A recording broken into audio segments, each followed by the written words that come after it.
Cada que rueda el balón del deporte más hermoso del mundo, va dejando huella dentro y fuera de la cancha. Y yo lo analizo y te lo cuento para que tú tengas el veredicto final sobre todo lo que acontece dentro del mundo del balompié. Esto es Crónicas del Balón, bienvenido.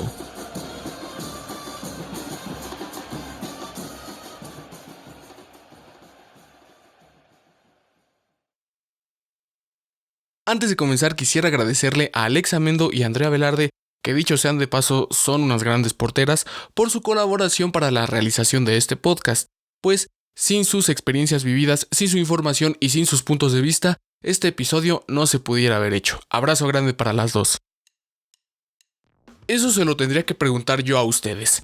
Fue lo que respondió la jugadora mexicana Kenty Robles cuando se le cuestionó sobre qué opinaba de que sus logros no tenían tanta difusión como algunos otros deportistas. Y bueno, específicamente sobre deportistas masculinos. Y bueno, lo que pasa es que se dice que las mujeres pueden hacer cosas que los hombres no podemos y viceversa, que cada sexo tiene características que el otro no posee. Y es porque estamos hechos para complementarnos.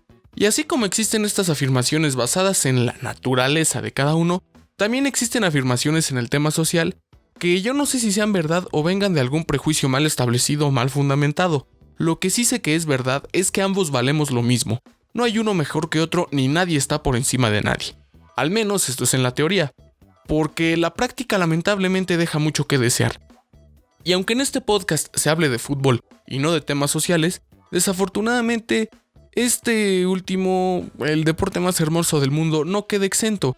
Y es que, aunque no sé si las afirmaciones mencionadas al principio sean verdad o no, lo que sí sé es que la desigualdad en el fútbol con respecto al sexo sí es una realidad que no podemos dejar pasar, una realidad tan presente como lo está el balón en la red cuando se trata de un gol.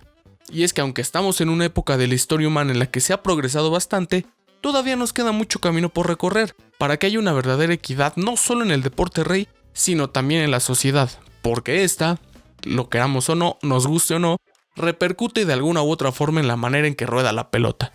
Y bueno, así como ha habido mujeres que han dejado su nombre marcado en la historia como luchadoras sociales, como unas auténticas guerreras en favor de su sexo, también las ha habido en el fútbol. Tal es el caso de Maribel Domínguez Marigol. Nacida el 18 de noviembre de 1978 en la Ciudad de México, tuvo que recurrir varias veces a caracterizarse de varón para poder practicar el deporte que le apasiona, y a falta de una liga profesional femenil en México, decidió probar suerte en la Unión Americana en el Kansas City Mystics en el año 2002, donde logró en su primer torneo ser la segunda máxima anotadora de la liga con 17 tantos y elegida como MVP del torneo. Y tras un breve paso por este equipo, pasó al Atlanta Beat, donde logró un subcampeonato. Desafortunadamente, la liga se devolvió tiempo después y regresó a tierras mexicanas para ir a representar a México nada más y nada menos que a los Juegos Olímpicos de Atenas 2004. Mismo año en el que rompió paradigmas e hizo historia al fichar por el Atlético Celaya en una liga profesional varonil, la extinta Primera A. Sin embargo, aunque la Federación Mexicana de Fútbol dio el visto bueno para la contratación, la FIFA, el máximo órgano rector del balompié en el mundo, se negó y esto no pudo darse. Más tarde llegaría al fútbol español con el Barcelona, equipo al que salvaría del descenso con varios de sus goles, y al Startit de Cataluña, y llegaría a ser reconocida como la sexta mejor jugadora del mundo en 2006. Bueno, también en su paso por la selección nacional, deslumbró a propios y extraños a pesar de no haber logrado ningún trofeo. Sin embargo, creo que sus logros fueron más allá de la cancha, al ser la inspiración de muchas jugadoras que hoy en día le están rompiendo dentro del estadio. Y bueno, es aquí donde entra el tema del nivel futbolístico, pues lo de Marigol nos deja muy claro que en el fútbol femenino existe un muy buen nivel, puesto que ella estaba para competir de tú a tú en una liga varonil profesional. Así que el nivel de juego no es algo que dependa de si eres hombre o mujer, y esto lo he vivido yo de primera mano. Yo soy alguien que disfruta el fútbol en todas sus presentaciones, y créanme que cuando se trata de seguir a mi equipo en la categoría femenil, es prácticamente lo mismo. En cuestión de nivel, claro está, lo demás hablaremos más adelante. Pues porque aunque son categorías muy distintas, al final del día ambas responden a la misma filosofía del club, a la misma manera de jugar, a la misma manera de cómo se desempeñan en el campo. Y créanme que la pasión que se desborda es la misma, la intensidad es la misma. Y bueno, al menos yo, que amo a mi equipo, me emociona lo mismo un partido femenil que un partido varonil. porque nivel, créanme que no hace falta. Lo mismo pasa con las pifias y los elementos que no son muy hábiles con el balón. Ambos casos se ven por igual en ambas ligas, y como todo, también influye demasiado donde estemos viendo este deporte. Por ejemplo, en la selección de Estados Unidos, la versión masculina no brilla mucho porque alguien escucha Estados Unidos y lo menos que se nos viene a la mente es fútbol soccer, ¿no? Y es raro cuando logran llevarse algo sus vitrinas, mientras que su similar femenino siempre está peleando por trofeos, siempre es noticia, siempre está en los primeros lugares, siempre está ganando mundiales y lleva incluso un palmarés muchísimo más amplio en muchísimo menos tiempo de existencia. Pero si el nivel es equiparable tanto en el fútbol femenil como en el fútbol varonil, ¿por qué el fútbol femenil no tiene la misma atención, el mismo reconocimiento, el mismo spot? Pues recordemos que el fútbol es un negocio que puede resultar en enormes dividendos para quien lo maneja. Y como todo proyecto tienen que empezar de a poco porque Roma no se hizo en un día. Y al menos en nuestro país, la liga femenil profesional comenzó apenas en 2017 y de a poco ha venido cuajando dentro del colectivo popular.